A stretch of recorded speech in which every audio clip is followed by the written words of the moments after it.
Hello friends, welcome to the channel. इस video में हम सॉलिड स्टेट फिजिक्स के प्रीवियस ईयर क्वेश्चन करेंगे जो एचटेट पीजीटी फिजिक्स में आए हुए हैं। हमारा फर्स्ट क्वेश्चन है वो क्या है, the unit of hall coefficient is. तो फर्स्ट क्वेश्चन में हमें बताना क्या है, जो हॉल कोफिशिएंट है उसकी यूनिट क्या है। यूनिट निकालने के लिए हमें सबसे पहले क्या है, होल कोफिशिएंट का फॉर्मूला पता होना चाहिए। तो हमारा जो होल कोफिशिएंट है उसका फॉर्मूला, उसको हम आर एच से डिनोट करते हैं। तो उसका फॉर्मूला क्या है, E H divide by J dot B. यहाँ पे जो ई एच है वो क्या है, हमारा इलेक्ट्रिक फील्ड है। जे क्या है, हमारा करंट डेंसिटी है। बी क्या है, हमारा मैग्नेटिक फील्ड है। ठीक है, अब हमें होल कोफिशिएंट की यूनिट निकालनी है। होल कोफिशिएंट की यूनिट निकालने के लिए हमें सभी जो हमें यहाँ पे क्वांटिटी दे रखी है उन सब की यूनिट का पता होना चाहिए। तो हमारा सबसे पहले क्या है, इलेक्ट्रिक फील्ड। इलेक्ट्रिक फील्ड की जो हमारी यूनिट होती है वो क्या होती है, वोल्ट पर मीटर। करंट डेंसिटी है उसकी जो यूनिट है वो क्या है, एम्पियर पर मीटर स्क्वायर। और जो हमारा मैग्नेटिक फील्ड है उसकी यूनिट है या तो टेस्ला बोल सकते हैं या फिर वेबर पर मीटर स्क्वायर।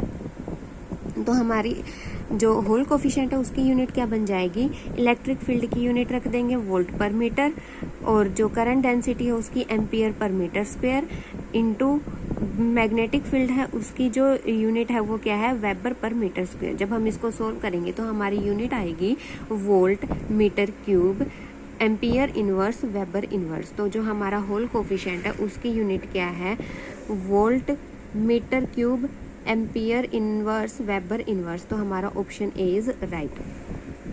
हमारा जो नेक्स्ट क्वेश्चन है उसमें क्या है, at 0 kelvin temperature the general expression of Fermi energy is. 0 temperature के ऊपर हमने क्या निकालना है, फर्मी एनर्जी का जनरल एक्सप्रेशन निकालना है। ठीक है, जब हम फ्री इलेक्ट्रॉन गैस की बात करते हैं तो उसके लिए हमारे 0 केल्विन टेम्परेचर पर जो हमारा फर्मी एनर्जी है उसका जनरल एक्सप्रेशन क्या होगा, E F is equal to H cut square into 3 pi का square N raise to the power 2/3 divide by 2m। यहाँ पे जो n है वो हमारा क्या है, इलेक्ट्रॉन नंबर डेंसिटी है, और h कट क्या है, हमारा रिड्यूस्ड प्लैंक्स कांस्टेंट है जो जिसकी वैल्यू क्या है, h/2π।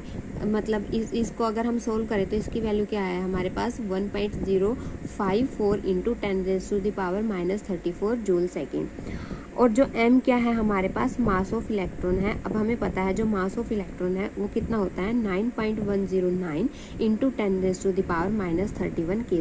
जब हम ये सारी वैल्यूज है इस फॉर्मूले में पुट करेंगे तो हमारी जो E की वैल्यू है, EF की वैल्यू है वो क्या आएगी, 3.65 into 10⁻⁻19 n raise to the power 2/3 electron volt. Next question क्या है, at absolute 0 temperature the average energy of an electron is. Absolute 0 temperature पर हमने इलेक्ट्रॉन की एवरेज एनर्जी निकालनी है।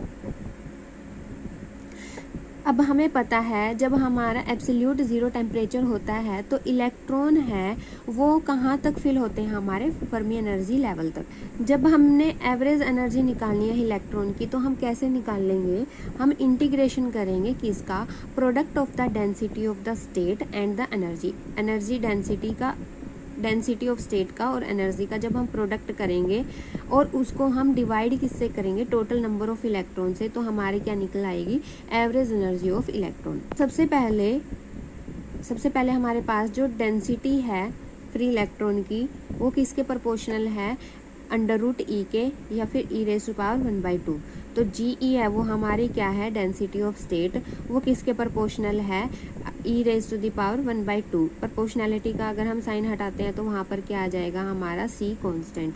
तो हमारा G of E is equal to CE⁻²। Now total number of electron n, जब हम उसको बताते हैं तो हमारा n का फॉर्मूला क्या आता है, integration 0 to EF G of E DE। ठीक है, तो अब हम यहाँ पे GE की वैल्यू जो हमारी ये है यहाँ पे पुट कर देंगे तो क्या बन जाएगी equation, integration 0 to Fermi energy C √E DE। जब हम इंटीग्रेशन को सोल्व करते हैं तो हमें पता है इंटीग्रेशन किसके रिस्पेक्ट में करना है, डी के रिस्पेक्ट में। तो क्या होगा हमारा e raise to the power 1/2 है। इंटीग्रेशन में क्या होता है हमारा पावर में एक ऐड करके उसको ही डिवाइड में लिख देते हैं। तो हमारे e की पावर में अगर हम 1/2 में 1 ऐड करेंगे तो क्या हो जाएगा हमारा 3/2, और उसको नीचे लिखेंगे और सोल्व करेंगे तो हमारा क्या हो जाएगा 2/3 e raise to the power 3/2। तो जब हम इस एक्सप्रेशन को सोल्व करते हैं तो हमारा क्या आएगा n is equal to 2/3 c e f raise to the power 3/2। Now total energy of electron निकालेंगे हम, जो क्या है u integration 0 to e f e dot G E D E.